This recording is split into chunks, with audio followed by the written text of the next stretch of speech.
The candles burned low in the anatomical theatre of Padua on a winter night in 1543, when Andreas Vesalius, his hands stained with the fluids of preservation, made an incision into the cranium of an executed criminal whose name history would never record. And in that moment, though Vesalius himself did not yet comprehend it, humanity began its long and torturous journey toward understanding the 3 pounds of tissue that would prove more complex than all the stars visible in the night sky above the Veneto. The brain before him appeared as a pale, convoluted mass, unremarkable in its physical appearance, yet Vesalius had begun to suspect what the ancients had refused to believe, that this organ, not the heart as Aristotle had insisted, housed the essence of human thought, though he could not have imagined that within this gelatinous structure lay approximately 86 billion neurons, each capable of forming thousands of connections, creating a network of such staggering complexity that the number of possible neural configurations exceeded the number of atoms in the known universe. The criminal whose brain lay exposed had been a thief, hanged 3 days prior for stealing bread during a famine that had gripped northern Italy, and as Vesalius carefully peeled back the dura mater, the tough membrane protecting the brain's surface, he noticed something that troubled his Galenic training. The structure before him did not precisely match the descriptions handed down from antiquity, suggesting that Galen himself, forbidden by Roman law from dissecting human cadavers, had extrapolated human neuroanatomy from pigs and dogs, a deception that had persisted for nearly 14 centuries. The brain's surface, which Vesalius sketched by candlelight with a precision that would make his De Humani Corporis Fabrica a masterwork of Renaissance publishing, revealed those distinctive folds and grooves, the gyri and sulci, which increased the brain's surface area to approximately 2,500 square centimetres, roughly the size of a small tablecloth, all compressed within the confines of the skull through an evolutionary origami of such elegant efficiency that it spoke to forces Vesalius's theology could not comfortably accommodate. In that same year, as Vesalius published his revolutionary text, a young boy was born in a village outside of Augsburg, whose adult brain would one day contain memories of the 30 Years' War. Though the mechanisms by which that brain would convert experience into lasting physical change, transforming the architecture of its synaptic connections through a process called long-term potentiation,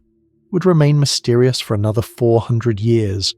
when scientists would discover that memory formation involves the physical strengthening of connections between neurons through the increased production of receptor proteins, literally rebuilding the brain with each significant experience. The child, who would survive plague, famine, and mercenary violence, carried within his skull a hippocampus, that seahorse-shaped structure buried deep in the temporal lobe, which would prove essential for converting his daily experiences into long-term memories, though damage to this region would not prevent him from forming new procedural memories,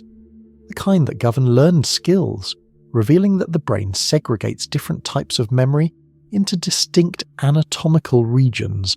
a discovery that would not be made until a neurosurgeon named William Beecher Scoville removed most of the hippocampus from a patient named Henry Molaison in 1953. The Protestant Reformation, raging across Europe as Vesalius conducted his dissections, had unleashed theological questions about the soul's relationship to the body, and while Martin Luther himself suffered from what modern neurologists would recognize as severe depression, likely involving dysregulation of monoamine neurotransmitters including serotonin and norepinephrine, the reformer believed his melancholy to be evidence of demonic influence rather than an electrochemical phenomenon occurring across the synaptic clefts of his brain's limbic system. Luther's writings during his darkest periods, composed in the Wartburg Castle, where he translated the New Testament, bear the characteristic cognitive patterns of major depressive disorder, rumination, catastrophizing, and what cognitive neuroscience would later identify as a hyperactive default mode network, that constellation of brain regions including the medial prefrontal cortex and posterior cingulate cortex, which becomes overactive during depression, trapping the mind in cycles of self-referential thought. The Jesuit missionaries who travelled to China in the late 16th century, carrying with them European anatomical knowledge, encountered a civilization that had developed entirely different models of mental function, rooted not in the brain but in a system of vital energies and organ relationships that seemed, to Western eyes, completely divorced from anatomical reality. Yet Chinese physicians had observed with remarkable accuracy the behavioral consequences of head injuries, noting that damage to different regions of the skull produced distinct patterns of dysfunction, an empirical observation that anticipated the principle of cortical localization, though their theoretical framework attributed these effects to disruptions in the flow of qi rather than damage to underlying neural tissue. The Jesuit Matteo Ricci, who mastered Chinese and gained entry to the Forbidden City, attempted to explain Western brain anatomy to scholars of the Ming court, but found that the translator struggled with the very concept that thought and emotion arose from the head rather than from the heart and liver, organs which Chinese medicine had invested with psychological functions, a reminder that the obvious connection between brain and mind is itself a cultural construction that required centuries of evidence to establish. In the cold pre-dawn of a January morning in 1649, in a modest house in Stockholm where she had been summoned to tutor the eccentric Queen Christina of Sweden, René Descartes died of pneumonia,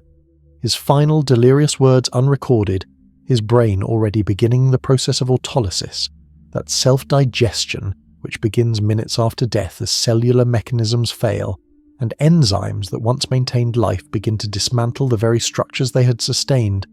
Yet Descartes' writings would survive to haunt neuroscience for centuries, with his assertion that the pineal gland, that small endocrine organ suspended between the brain's hemispheres, served as the seat of the soul, the point where immaterial mind interfaced with material body, a hypothesis that seemed increasingly untenable as anatomists discovered that the pineal gland existed in animals as well, and that its primary function involved the secretion of melatonin in response to light-dark cycles, regulating circadian rhythms rather than mediating between metaphysical realms. Descartes had chosen the pineal gland partly because it appeared unpaired, unlike most brain structures which exist in symmetric left and right versions. Yet this very reasoning revealed how little he understood about the brain's actual organization, for the assumption that a unified conscious experience required a single, anatomical location overlooked the brain's fundamental nature as a massively parallel processing system,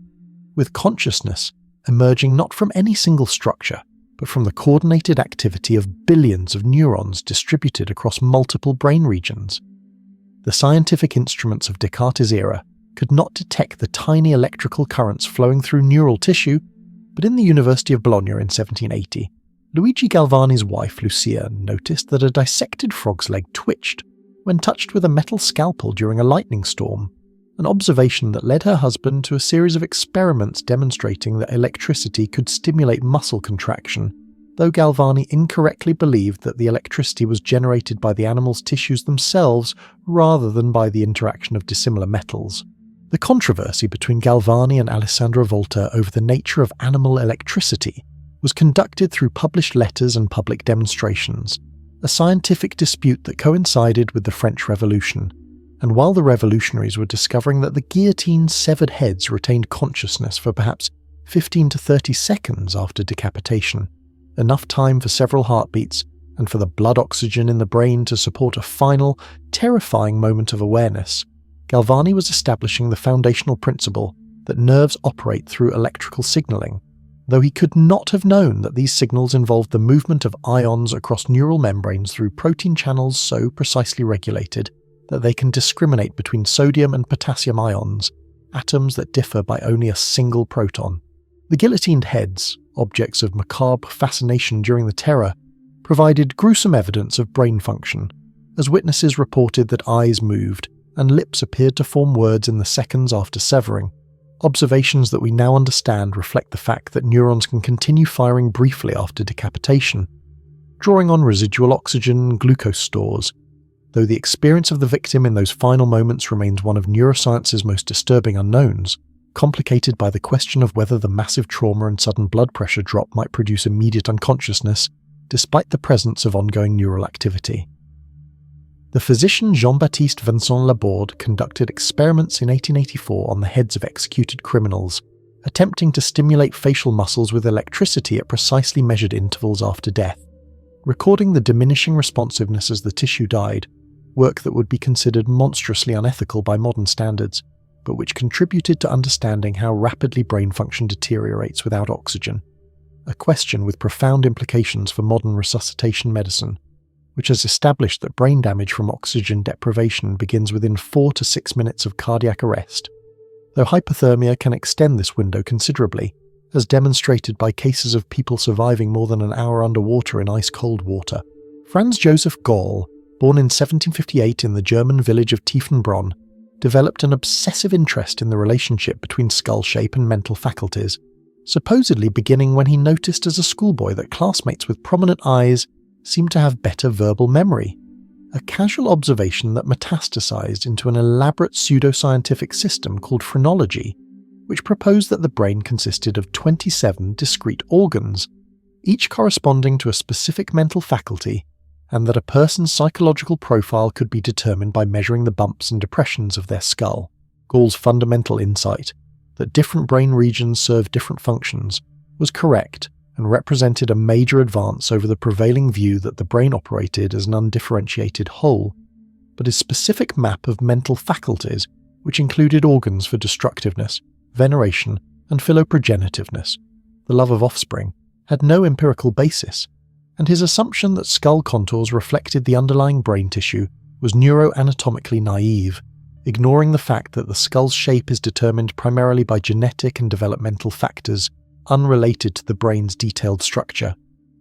Nevertheless, phrenology became wildly popular in the early 19th century, with practitioners offering readings in fashionable parlours across Europe and America,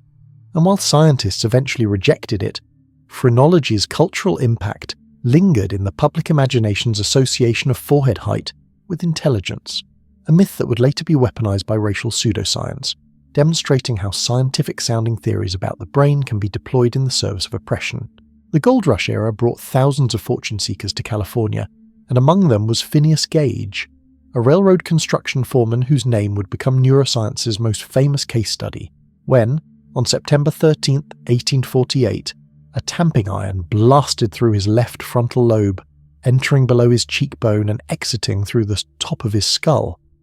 a wound that should have killed him instantly, but which left him conscious and able to walk to a medical cart with assistance. Dr. John Martin Harlow, who treated Gage in the mining town of Cavendish, Vermont, documented the dramatic personality changes that emerged in the weeks and months following the accident. The formerly responsible and socially appropriate Gage became impulsive, profane, and unable to maintain employment, his friends saying he was no longer Gage, a transformation that provided the first clear evidence that personality, social behavior, and executive function were not metaphysical properties of an immaterial soul, but rather depended on the physical integrity of specific brain regions, particularly the prefrontal cortex. Modern analysis of Gage's skull, preserved in the Warren Anatomical Museum at Harvard Medical School, suggests that the iron bar destroyed portions of his left frontal lobe, including areas we now know are critical for decision-making, impulse control, and the integration of emotion into rational planning, functions that depend on a region called the ventromedial prefrontal cortex, damage to which produces a characteristic syndrome of poor life choices and social inappropriateness despite preserved intelligence. While Gage was recovering from his accident, travelling as a medical curiosity with the tamping iron that had pierced his brain, Hermann von Helmholtz in Berlin was conducting experiments on the speed of nerve conduction, using frog nerves and electrical stimulation equipment of his own design, measuring the time delay between stimulation and muscle contraction, and arriving at the shocking conclusion that nerve signals travelled at only about 90 feet per second, far slower than the electricity in a wire. This measurement demolished the romantic notion that nerve transmission occurred at the speed of thought, instantaneous and transcendent, and instead revealed the brain as a physical system constrained by the sluggish propagation of signals along biological tissue,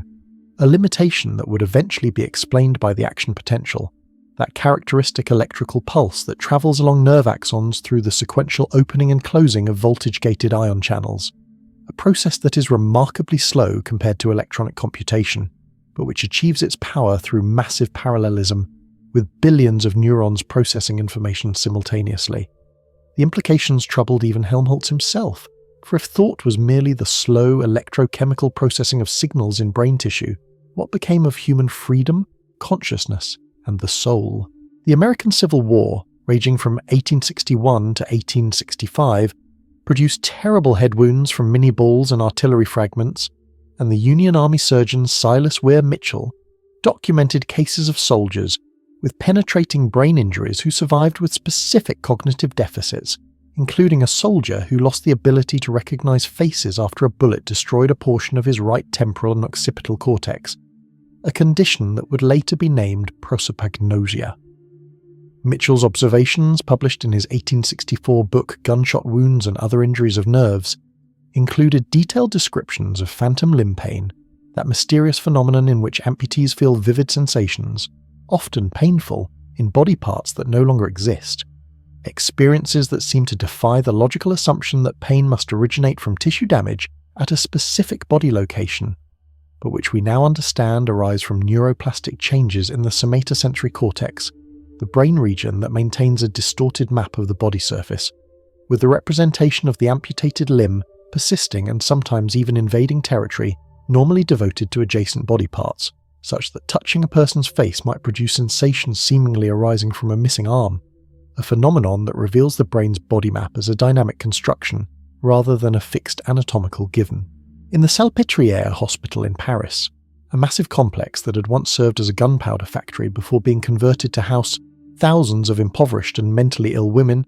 Jean-Martin Charcot established neurology as a distinct medical discipline, conducting his famous Tuesday demonstrations in which he would present patients with various neurological conditions to audiences of physicians, artists, and curious Parisians who treated the events as a form of medical theatre. Charcot's particular fascination with hysteria, a diagnosis applied almost exclusively to women and characterised by paralysis, convulsions, and sensory disturbances without clear organic cause, led him to use hypnosis as both a diagnostic and therapeutic tool, though his theoretical framework, which attributed hysterical symptoms to dynamic lesions in the nervous system, failed to anticipate what modern neuroscience has revealed, that psychological trauma can indeed produce measurable changes in brain structure and function, including alterations in the volume of the hippocampus and amygdala, changes in the default mode network, and dysregulation of the hypothalamic pituitary adrenal axis, the body's stress response system. A young Viennese neurologist named Sigmund Freud attended Charcot's demonstrations in 1885, and while Freud would ultimately abandon neurological materialism for the metaphorical language of psychoanalysis,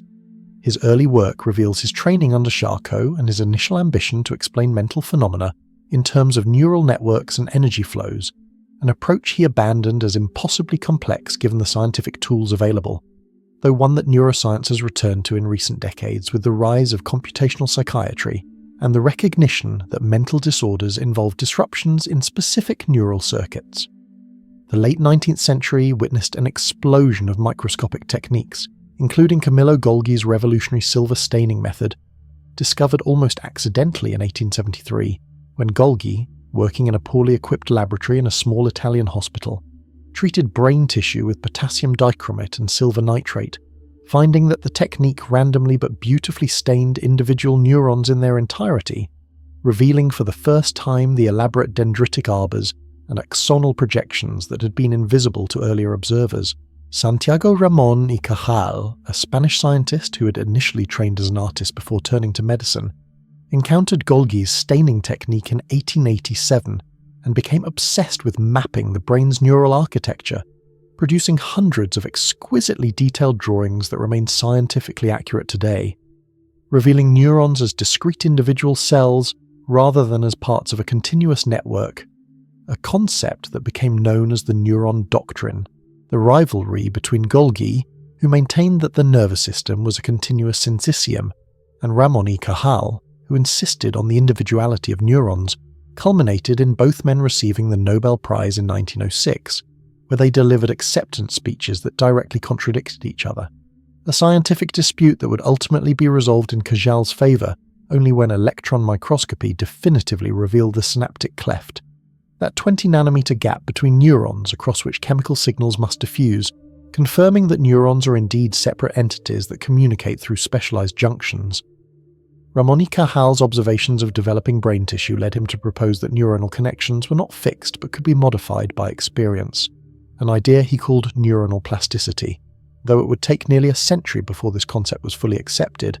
requiring evidence from experiments showing that rats raised in enriched environments with toys, exercise wheels, and social companions developed heavier brains with more synaptic connections than rats raised in standard laboratory cages,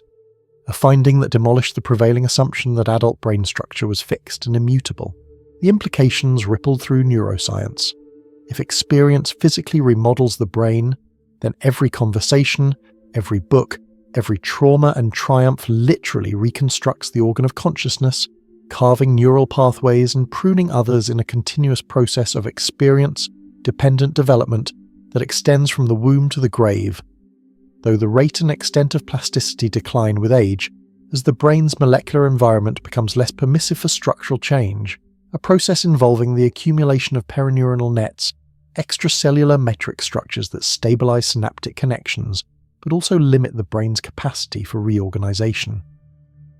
The First World War's industrial scale of violence produced traumatic brain injuries of unprecedented numbers, and neurologists treating shell shock victims noted that many soldiers displayed symptoms now recognized as post-traumatic stress disorder, including nightmares, hypervigilance, exaggerated startle responses, and intrusive memories, symptoms that British military psychiatrists often attributed to moral weakness or cowardice, leading to the execution of soldiers for desertion, when they were likely suffering from what we now understand as dysfunction in the fear conditioning circuitry involving the amygdala, hippocampus, and medial prefrontal cortex. The trenches along the Western Front became an inadvertent laboratory for studying the effects of blast injuries on the brain, as the massive artillery barrages produced concussive forces that could damage neural tissue without penetrating the skull, causing what would later be recognized as traumatic brain injury through mechanisms involving the rapid acceleration and deceleration of the brain within the skull, shearing axons and triggering cascades of cellular dysfunction that could persist for months or years. A young ambulance driver named Ernest Hemingway sustained such an injury from an Austrian mortar round in Italy in 1918, and some biographers have speculated that his later struggles with depression, paranoia, and eventual suicide might have been partially attributable to chronic traumatic encephalopathy, the neurodegenerative condition caused by repeated head trauma, though this remains impossible to confirm without post-mortem brain examination. The interwar years brought the development of electroencephalography, pioneered by German psychiatrist Hans Berger, who began recording electrical signals from the human scalp in 1924, using a device he called the electroencephalogram, detecting the rhythmic oscillations of brain activity that he categorized into different frequency bands. Alpha waves around 10 cycles per second, prominent during relaxed wakefulness, beta waves at higher frequencies during active thought, and the slower theta and delta waves of drowsiness and sleep. Berger, a peculiar and secretive figure who conducted his experiments in isolation and published his findings only reluctantly, believed that his recordings revealed psychic energy, and he harbored an obsession with telepathy that led mainstream scientists to dismiss his work initially, though the fundamental validity of his recordings was eventually confirmed when Edgar Adrian and Brian Matthews replicated his findings in Cambridge.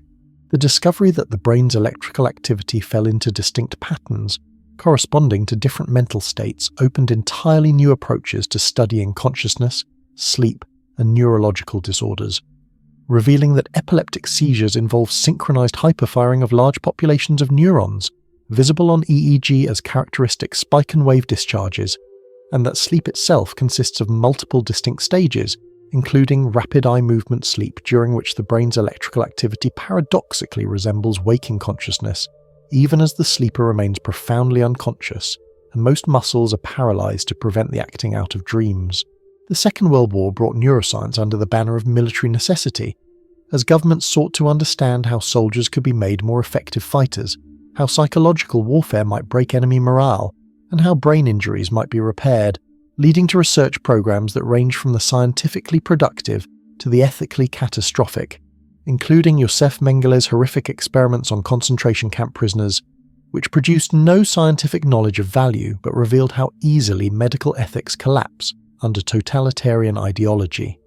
Meanwhile, in Britain, researchers studying radar operators noticed that prolonged vigilance tasks led to performance degradation. Attention lapses that we now understand reflect the brain's fundamental limitation in sustaining attention over extended periods without rest,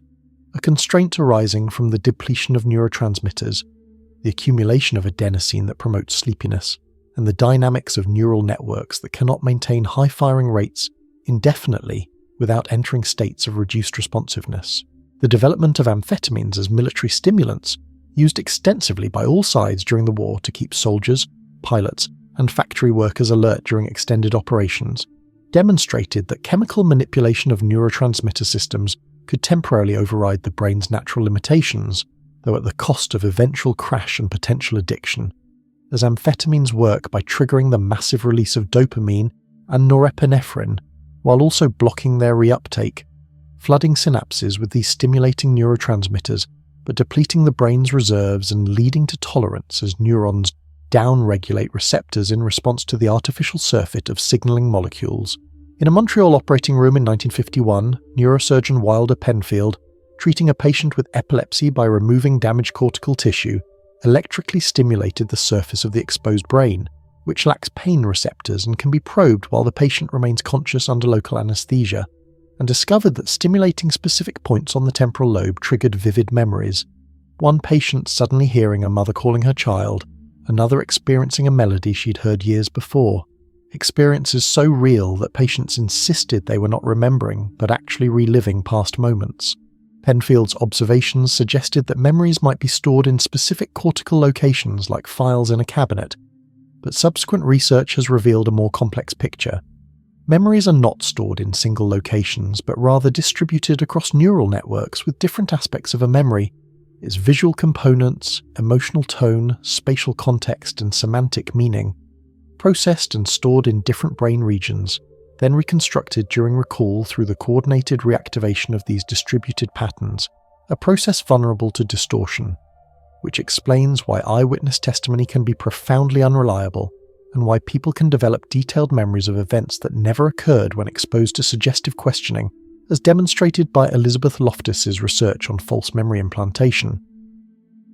The 1950s brought the first effective psychiatric medications, discovered not through rational drug design but through serendipitous observations. Chlorpromazine, synthesized as an antihistamine, was found to reduce psychotic symptoms in schizophrenia patients. Aproniacid, developed to treat tuberculosis, improved mood in depressed patients. And lithium, a simple metallic element that the Australian psychiatrist John Cade discovered almost accidentally, proved remarkably effective for bipolar disorder. These medications revolutionized psychiatry by demonstrating that severe mental illnesses involved neurochemical imbalances that could be partially corrected with drugs, shifting psychiatry's theoretical foundation from the psychoanalytic emphasis on unconscious conflicts toward a biological model emphasizing neurotransmitter systems. Though this shift brought its own oversimplifications, including the still popular but scientifically dubious chemical imbalance theory of depression, which suggests that depression results simply from low serotonin levels, when in reality the relationship between neurotransmitters and mood involves vastly more complex dynamics of receptor sensitivity, neuroplasticity, inflammatory processes, and network-level changes in brain function.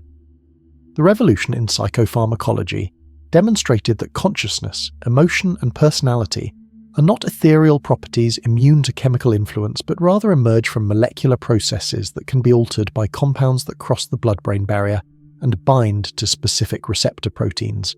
Yet this very success created a reductionist tendency to view mental life as nothing but neurochemistry, obscuring the equally important roles of neural architecture, developmental history, social context, and the emergent properties of complex systems that cannot be predicted from their molecular components. Roger Sperry's split brain research, beginning in the 1960s with patients who had undergone corpus callosotomy, the surgical severing of the massive fibre bundle connecting the brain's two hemispheres, revealed that each hemisphere possesses its own perceptual experiences and cognitive capabilities, creating what seemed to be two separate consciousnesses within a single skull. When images were presented to only the left visual field, which projects to the right hemisphere, patients could not verbally describe what they had seen, because language production is typically localized to the left hemisphere,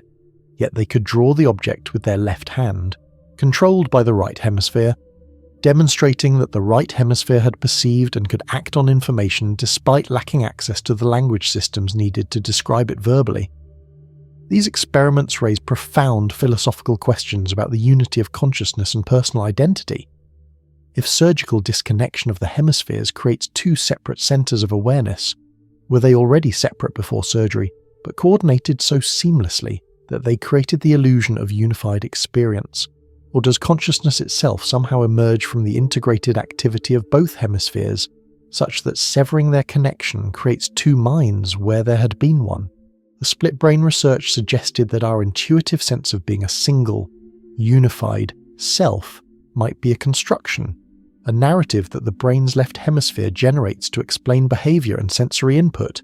even when that behavior actually arises from unconscious processes or from the right hemisphere's independent processing. A finding that anticipated later research showing that the brain often makes decisions unconsciously before we become aware of them, with conscious awareness arriving hundreds of milliseconds after the neural processes that determine our choice have already been initiated. The development of brain imaging technologies transformed neuroscience from a discipline that could study the brain only through indirect behavioral methods or by examining damaged brains, to one that could watch the living brain in action, beginning with computed tomography in the 1970s, which used X-rays taken from multiple angles to construct cross-sectional images of brain structure,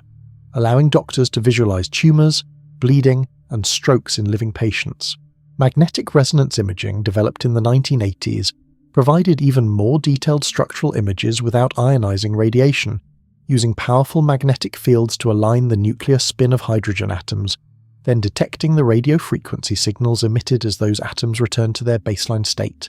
Signals that varied depending on the local chemical environment and could be processed to create exquisitely detailed images of soft tissue. The introduction of functional MRI in the 1990s allowed researchers to track brain activity by detecting changes in blood oxygenation,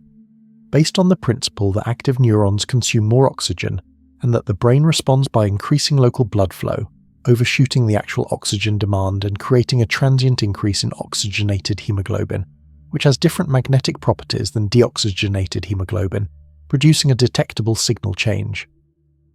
For the first time, scientists could observe which brain regions activated when a person performed specific tasks, viewed emotional images, or experienced pain, leading to an explosion of studies mapping cognitive functions to neural substrates,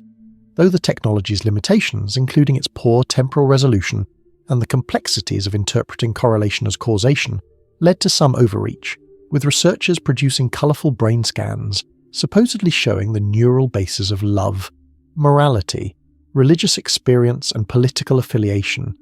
images that often oversimplified the brain's distributed processing and fed the public's appetite for neurobiological explanations of human behaviour. The Human Genome Project, completed in 2003, revealed approximately 20,000 protein-coding genes in human DNA, a surprisingly modest number that was barely more than the genetic complement of a roundworm, suggesting that human complexity arose not from sheer gene number, but from the sophisticated ways genes are regulated and combined. The brain expresses more of the genome than any other organ, with estimates suggesting that roughly 84% of human genes are expressed in the brain at some point during development or adulthood, and many genes are expressed in complex, overlapping patterns across different neural populations, contributing to the brain's cellular diversity. The discovery that single nucleotide polymorphisms, individual letter changes in the genetic code, could influence neurotransmitter function, neuroplasticity and disease risk led to the field of psychiatric genetics, which has identified hundreds of genetic variants associated with conditions like schizophrenia, autism, and bipolar disorder, though each individual variant typically contributes only a tiny increment to disease risk, and the hope that genetic testing would enable personalized psychiatric treatment has largely remained unrealized, revealing that mental disorders arise from the complex interplay of many genes with environmental factors rather than from single genetic defects. The brain's development from embryo to adult requires an intricate choreography of genetic programs. Neural progenitor cells divide and differentiate. Neurons migrate to their designated locations guided by molecular signals. Axons navigate across millimeters or even centimeters to find their synaptic targets, using growth cones that respond to attractive and repulsive molecular cues, and synapses form, strengthen, or weaken based on patterns of neural activity, a process captured by the neuroscientist Donald Hebb's famous maxim neurons that fire together wire together, more technically known as Hebbian plasticity. The discovery of neurogenesis in the adult human brain overturned decades of dogma insisting that humans were born with all the neurons they would ever possess, and that neuronal death from aging, injury, or disease was irreversible. Evidence from studies using carbon-14 dating of neurons, possible because of the radioactive carbon isotope released by nuclear weapons testing in the 1950s that incorporated into the DNA of dividing cells, revealed that the hippocampus continues generating new neurons throughout life at a rate of about 700 new neurons per day, though this represents a tiny fraction of the hippocampus's total neuronal population, and the functional significance of adult neurogenesis in humans remains debated, with some researchers arguing it plays a crucial role in learning and memory, while others suggest its contribution is marginal. The brain's remarkable capacity for compensation after injury, long recognized by rehabilitation specialists, involves multiple mechanisms, including the unmasking of latent synaptic connections that were present but non-functional, the sprouting of new axonal branches from surviving neurons, and the functional reorganization of cortical maps, such that a person who loses function in one brain region can sometimes recover through the recruitment of alternative neural pathways, though this plasticity has limits and declines with age, meaning that stroke recovery is typically better in younger patients, and some brain regions, particularly the primary motor cortex and primary sensory cortices, are more resistant to functional reorganization than higher-order association areas. The 21st century brought optogenetics, a revolutionary technique that combines genetic engineering with laser light to control specific neurons with millisecond precision, achieved by inserting genes for light-sensitive proteins called opsins, originally discovered in algae and bacteria, into targeted neural populations, then illuminating those neurons with fiber optic cables to activate or silence them, allowing researchers to test causal hypotheses about neural circuit function rather than merely correlating brain activity with behavior. Experiments using optogenetics in mice demonstrated that activating specific populations of neurons in the hippocampus could trigger the recall of particular memories, that stimulating neurons in the hypothalamus could induce aggressive behavior or parenting responses depending on the precise cell type targeted, and that modulating activity in the prefrontal cortex could improve or impair cognitive flexibility, findings that revealed the brain as a collection of overlapping neural circuits whose activation in specific patterns generates the behaviors, emotions, and thoughts we identify as psychological phenomena. The technique also enabled the creation of false memories in mice by artificially reactivating neural ensembles that had encoded one context while the animal was experiencing a different context, leading the mouse to behave as if it had experienced something that never occurred, a demonstration that memory is not a faithful recording of the past, but rather a reconstructive process vulnerable to manipulation. The brain's energy consumption, roughly 20% of the body's total, despite representing only 2% of body weight, reflects the metabolic expense of maintaining the electrochemical gradients across neural membranes, continuously pumping ions against their concentration gradients to reset neurons after they fire, and synthesizing and recycling neurotransmitters, processes that depend on a constant supply of glucose and oxygen, delivered by a dense network of blood vessels, with every neuron situated within about 20 micrometers of a capillary. The brain's vulnerability to oxygen deprivation arises from its inability to store energy reserves and its dependence on oxidative metabolism, meaning that interruption of blood flow, as occurs during stroke or cardiac arrest, rapidly depletes ATP, the cellular energy currency, leading to ionic imbalances, glutamate excitotoxicity as neurons dump excessive amounts of this excitatory neurotransmitter,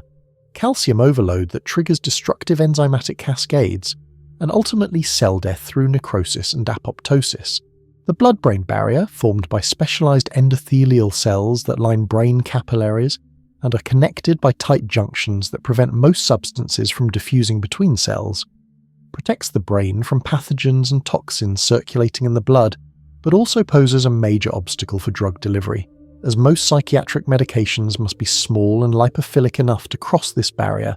constraining the chemical space of potential therapeutics and meaning that many compounds that affect neurons in a dish cannot reach the brain when administered systemically. The default mode network, discovered almost accidentally in the early 2000s, when researchers noticed that certain brain regions consistently decreased their activity during goal-directed tasks but increased activity during rest, comprises regions including the medial prefrontal cortex, posterior cingulate cortex, and angular gyrus, and appears to be involved in self-referential thinking, mental time travel, theory of mind, and the narrative sense of self. This network's activity is anti-correlated with task-positive networks, meaning that when we focus attention on external tasks, the default mode network quiets, but when our minds wander, it activates, generating spontaneous thoughts, memories, and imagined scenarios, a process that consumes considerable energy and may explain why meditation practices that quiet mental chatter can produce a sense of rest and restoration. Aberrant default mode network function has been implicated in numerous psychiatric and neurological conditions. In depression, the network becomes hyperactive and hyperconnected, possibly underlying the excessive rumination characteristic of the disorder. In Alzheimer's disease, the regions of the default mode network show early accumulation of pathological proteins and metabolic dysfunction. And in schizophrenia, the network's connectivity patterns are disrupted, potentially contributing to the disturbances of self-experience that characterize psychotic states. The gut-brain axis, a bidirectional communication system linking the gastrointestinal tract to the central nervous system through neural, hormonal, and immunological pathways, has emerged as a major research focus, revealing that the collection of microorganisms inhabiting the human digestive system, collectively called the microbiome and comprising trillions of bacteria representing thousands of species, can influence brain function and behavior through multiple mechanisms, producing neurotransmitters and their precursors that can enter circulation and potentially affect the brain, modulating the immune system and inflammatory processes that impact neural function, influencing the integrity of both the gut barrier and blood-brain barrier, and activating the vagus nerve, which carries signals from the gut to the brain stem. Studies in rodents have shown that altering the microbiome composition through antibiotics, probiotics, or fecal transplants can change anxiety-like behaviors, social behavior, and even cognitive function, while human studies have found correlations between microbiome composition and conditions including depression, autism, and Parkinson's disease. Though the causal relationships remain largely unclear, and the initial enthusiasm about microbiome-based treatments for psychiatric conditions has given way to more cautious recognition of the complexity of these interactions, the discovery of neurotransmitter diversity exploded from the classical small molecules: acetylcholine, dopamine, serotonin, norepinephrine, GABA, glutamate, to include neuropeptides, gases like nitric oxide that diffuse freely across membranes rather than being packaged in synaptic vesicles, endocannabinoids that work retrograde signaling from the postsynaptic to presynaptic neuron, and the recognition that most neurons release multiple neurotransmitter types, sometimes even different transmitters from different axon terminals of the same neuron, creating a chemical complexity that defies simple models of neural communication. The synapse itself, once viewed as a simple, one-way junction where the presynaptic terminal releases neurotransmitter that binds to postsynaptic receptors, is now understood as a tripartite structure, including astrocytes, star-shaped glial cells whose processes enwrap synapses and actively modulate synaptic transmission by taking up neurotransmitters, releasing gliotransmitters that affect both pre- and postsynaptic neurons, and regulating the extracellular environment. Astrocytes, once dismissed as mere support cells, are now recognized as crucial players in neural function, with each astrocyte contacting thousands of synapses, exhibiting calcium signals that spread as waves through astrocytic networks, and contributing to the formation, maturation, and elimination of synapses during development and learning, while other glial cells, including oligodendrocytes, that myelinate axons to speed signal conduction, and microglia that serve as the brain's resident immune cells also actively shape neural circuits through mechanisms that remain incompletely understood. The discovery that the brain clears metabolic waste through the glymphatic system, a network of perivascular channels that allows cerebrospinal fluid to flow through brain tissue carrying away soluble proteins and metabolites, has transformed understanding of sleep's function, as this clearance process operates primarily during sleep when neurons shrink slightly, expanding the extracellular space and allowing more efficient fluid flow. This system may explain why chronic sleep deprivation increases dementia risk, as inadequate glymphatic clearance could lead to the accumulation of pathological proteins including amyloid beta and tau that characterize Alzheimer's disease, proteins that in healthy brains are constantly produced at low levels but efficiently cleared, whereas in disease states they aggregate into plaques and tangles that disrupt neural function and trigger inflammatory responses that accelerate neurodegeneration. Sleep itself, a behavior that seems maladaptive given that it renders organisms unconscious and vulnerable for roughly 1/3 of their lives, must serve essential functions important enough to be preserved across evolution, and while sleep's purposes are not fully understood, it clearly plays crucial roles in memory consolidation, with specific patterns of neural activity during sleep replaying and strengthening the connections that encode daily experiences in synaptic homeostasis, with sleep allowing the pruning and scaling down of synaptic connections that have been strengthened during waking to prevent networks from becoming saturated, and in metabolic restoration, allowing the resynthesis of neurotransmitters and other molecules depleted during waking activity. The development of brain-computer interfaces, devices that record neural activity and translate it into commands that can control external devices, has progressed from early experiments in which paralyzed patients learned to move a cursor on a screen through signals recorded from electrodes implanted in their motor cortex, to more recent achievements including robotic arms controlled with sufficient dexterity to allow a paralyzed woman to drink coffee from a bottle held by the prosthetic hand, and even the restoration of a sense of touch through electrical stimulation of somatosensory cortex synchronized with touch sensors on the robotic hand. These interfaces work by decoding the patterns of neural activity that correspond to intended movements, using machine learning algorithms trained to recognize which patterns of firing across populations of neurons predict specific actions, then translating those patterns into control signals for external devices, essentially bypassing damaged or severed connections between brain and body. The technology raises profound questions about the boundaries of the self. If a person controls a robotic limb with their thoughts, does that limb become part of their body schema,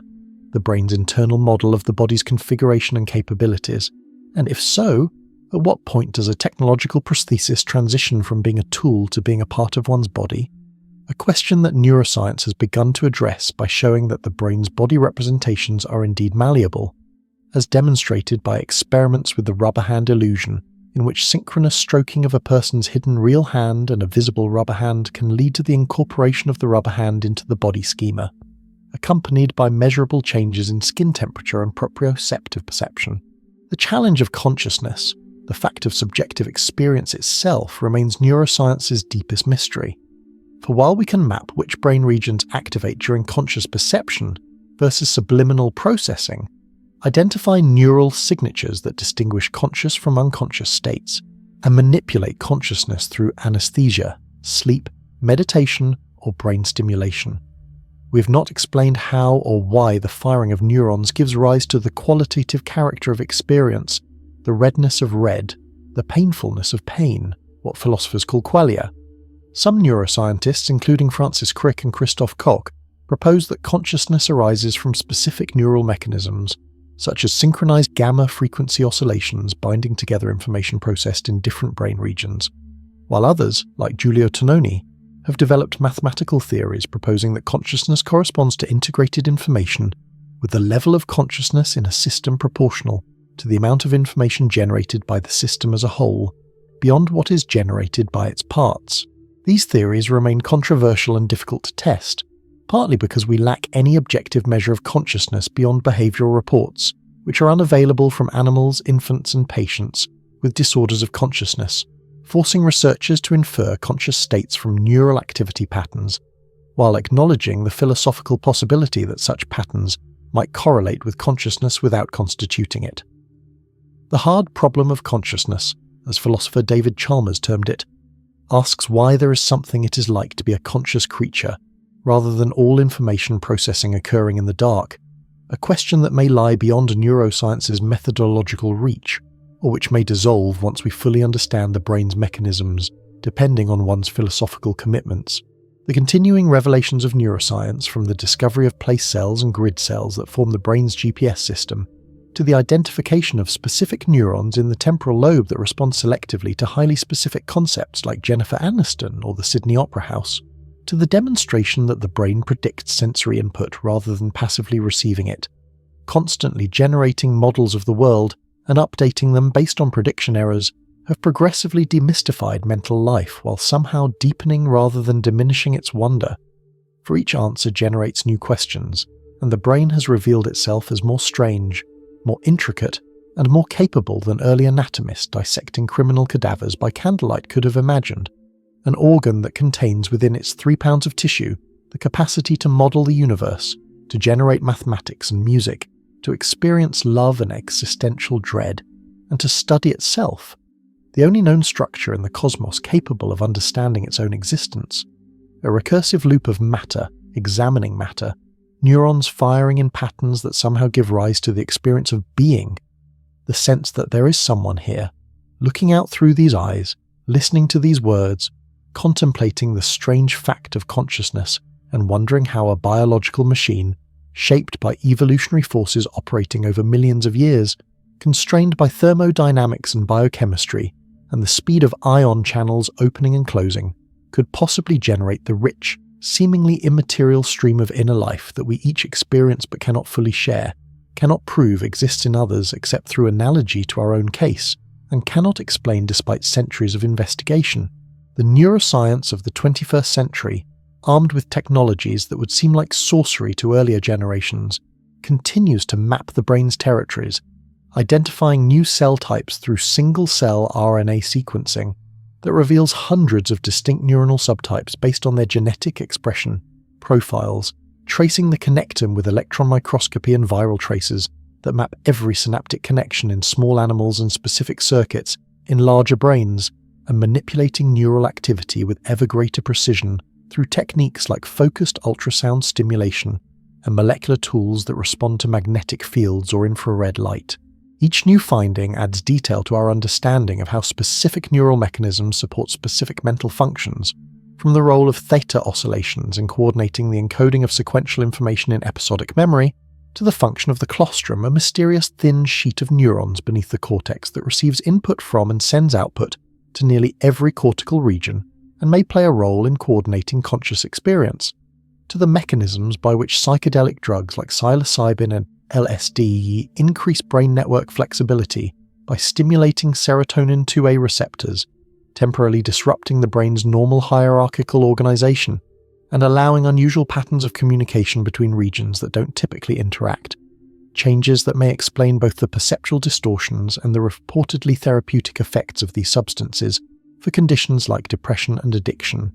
effects that have led to a renaissance of research into psychedelic-assisted psychotherapy after decades in which such research was effectively prohibited. The ancient question of how body and mind relate, which troubled Descartes as he sat in his cold room in Stockholm 3 centuries before neuroscience existed as a formal discipline,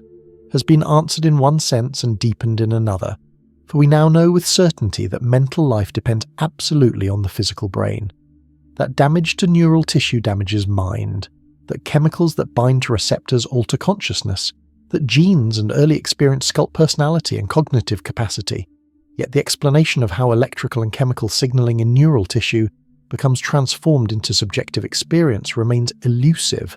leaving open the possibility that some fundamental conceptual innovation, some shift in how we think about information, causation, or the nature of physical systems will be required before consciousness yields its secrets, or perhaps that consciousness will be explained by neuroscience, but only in the way that life was explained by biology, through the gradual accumulation of mechanisms and the dissolution of the question, rather than a single dramatic revelation, as we come to accept that what we call mind is what brains do, just as what we call life is what organisms do, and that the apparent mystery arises from categorical confusion, from expecting subjective experience to be something other than or in addition to the physical processes that constitute it, when in fact there is nothing more to explain once we have fully described how the brain works. Though whether that day will arrive in decades, centuries, or ever remains unknown,